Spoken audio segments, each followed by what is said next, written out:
Das captaincy পেয়েছেন, 26 বিশ্বকাপ পর্যন্ত ক্যাপ্টেন্সি করবেন। লাস্ট যে ফ্র্যাঞ্চাইজি আসলে আপনি লিটনে একটা জুটি ছিল আপনাদের, সেই জায়গাটাতেও তিনি সফলই ছিলেন। কি মনে হয় যে আসলে সালাউদ্দিন এবং লিটন যে জুটি, সেই জুটিটা বাংলাদেশ দলকে সার্ভ করছে মানে সুদিন দেখাবে কিনা, কিংবা লিটনের ক্যাপ্টেন্সি নিয়ে আপনি কি বলবেন? আসলে ইন্টারন্যাশনালি যে অ্যাক্টিং ক্যাপ্টেন হিসেবে তিনি 4 ম্যাচে 3টা জয় আছে তার।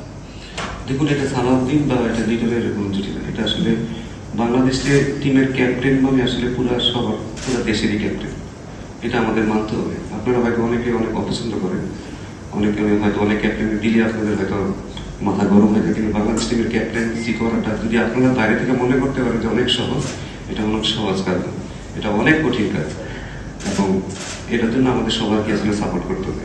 লিটনের আমি বলবো যে তার ক্যাপ্টেন হিসেবে যে রিকোয়ারমেন্টগুলো দরকার, যেভাবে টিমকে উদ্বুদ্ধ করা, স্ট্র্যাটেজি কি বলেন, সব দিক দিয়ে তার আমার মনে হয় সে খুবই ভালো, এবং সে চেষ্টা করতেছে কিভাবে দলটাকে সামনে আগায় দিতে হবে।